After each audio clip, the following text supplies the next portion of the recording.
This video was produced as an educational project and is not intended to provide expert information. Always consult manufacturer's information and qualified professionals before attempting to service your biomedical equipment. Always follow safety warnings. In this video, we will be talking about how to identify problems with buttons, switches, and dials integrated on medical equipment, and provide guidance on how to replace them when needed. Buttons are a crucial part of medical equipment, allowing users to interact seamlessly with devices. They typically work by connecting or disconnecting electrical components, or by sending signals to other areas. There are different types of buttons used in medical equipment. Momentary buttons, like capacitive, piezo, tactile, and membrane buttons, change the state of the system only when being pressed. Latching buttons, on the other hand, toggle between states with each press. Special purpose buttons, such as emergency stop buttons and pedal switches, serve critical roles in medical settings. When troubleshooting a button, first test it while the device is on. Observe how the system responds to button presses, and if possible, compare it to how it should function. If the button isn't responding, first check if the cover is worn out. Many buttons have replaceable covers that degrade over time. If the button itself is faulty, disconnect it from the system. Test the system's continuity and voltage levels with the button removed. You can also use a different button to test the circuit. If it fails these tests, replacing it is the best option.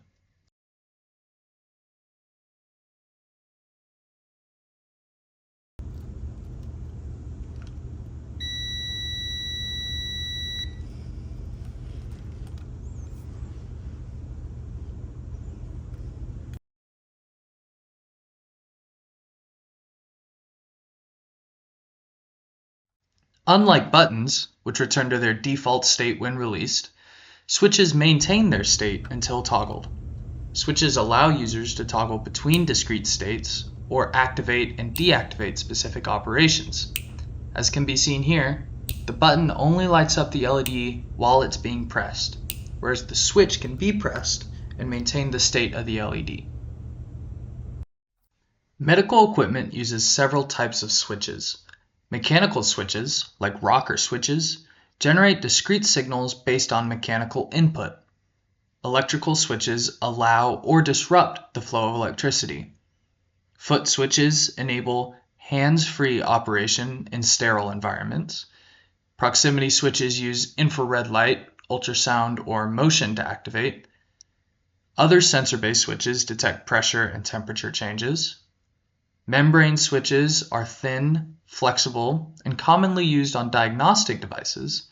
And finally, capacitive switches detect changes in capacitance when touched by a conductive object. Common problems with switches include difficulty moving the mechanism, delayed response, or no response at all, as can be seen here where the switch is not changing the state of the LED. These issues are usually caused by worn-out contact points. When fixing, once again, first check how the device responds when the switch is toggled while powered on, and compare it to how you think it should.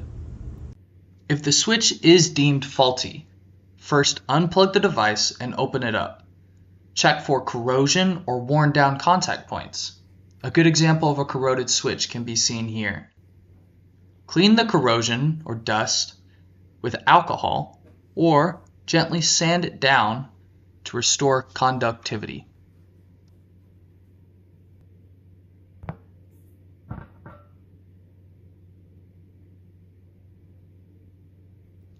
Once the switch has been adequately cleaned, test for continuity by placing the probes of a multimeter set to continuity on the terminal of the switch and on ground.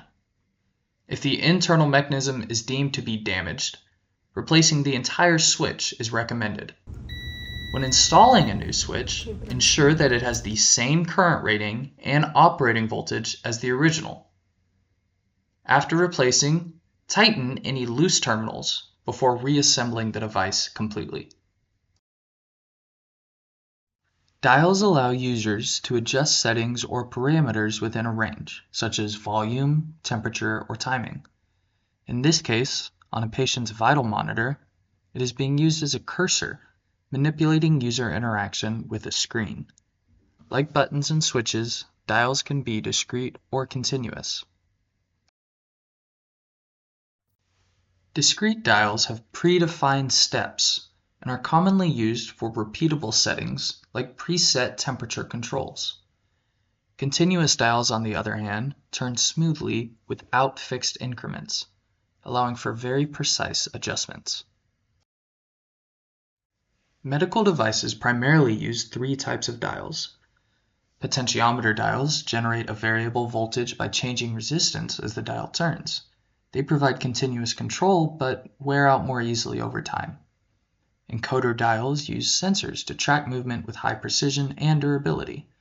And finally, mechanical dials rely on gears for manual adjustment and do not produce an electrical output. If the dial cover is cracked or torn, replace it with one of the same size to ensure proper function. An example of both the removal and reattachment of a dial cover is shown here. Remember to use minimal force to avoid damaging the dial. If the dial is unresponsive, unplug the device and open it up. As with switches, clean contact points to remove any debris or oxidation that may be reducing conductivity. Afterwards, solder any necessary connections.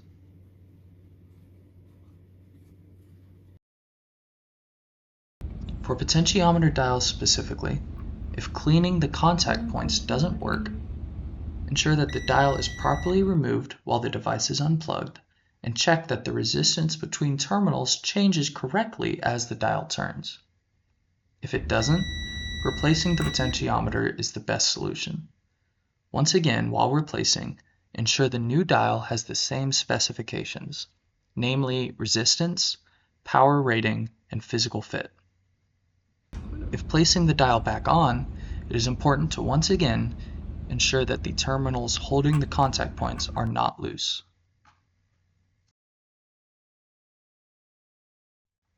This concludes our instructional video on repairing buttons, dials, and switches. Thank you for watching.